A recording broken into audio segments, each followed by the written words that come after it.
নজরকাড়া পুজোগুলির মধ্যে অন্যতম বালিগঞ্জের সমাজসেবী সংঘ। ৭৯ বছরের পুজোর এবারের থিম কর্ষণ।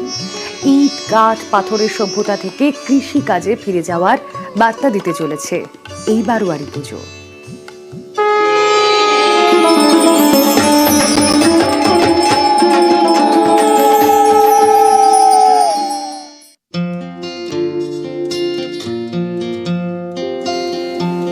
কৃষি হলো আমাদের ভিত। মাটি কর্ষণ করে যে ফসল ফলে তা থেকে কিন্তু আমাদের দুমুঠো অন্নের জোগাড় হয়। আর ক্রমশ আমরা দেখতে পাচ্ছি যে শহুরে সভ্যতা গ্রাস করছে কৃষিকাজকে। চাষের জমির দখল নিচ্ছে আবাসন। আর সেই ভাবনা থেকেই এবার পুজোয় তৈরি হচ্ছে সমাজসেবী সংঘের পুজো মণ্ডপ। বিষয় ভাবনার নাম দেওয়া হয়েছে কর্ষণ। প্যান্ডেলে এলে পরিষ্কার বোঝা যাবে যে কিভাবে ইট, কাঠ, পাথরের শহুরে সভ্যতাকে সরিয়ে আবারও আগের মতো মাথা তুলে বাঁচতে চাইছে চাষের লাঙল।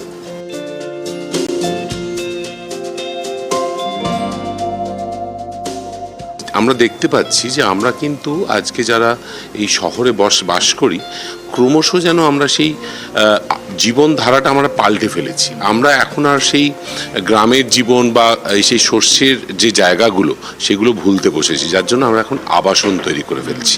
তো আমরা কিন্তু দেখাতে চাইছি যে এটা আমাদের ভিত্তি।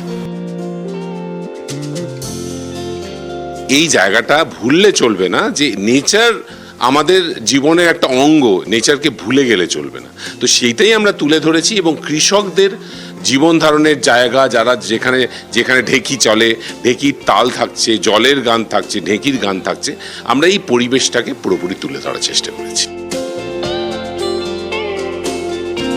সমাজসেবী সংঘের এবারের থিমের নাম যেমন কর্ষণ, ঠিক তার সঙ্গে রয়েছে একটি ক্যাচ লাইনও, যেখানে চাষিরা বলছেন, করবো না আর চাষ, দেখি তোরা কি খাস। ক্যামেরায় সুব্রত জানার সঙ্গে মানুষ বসাক, নিউজ 18 বাংলা।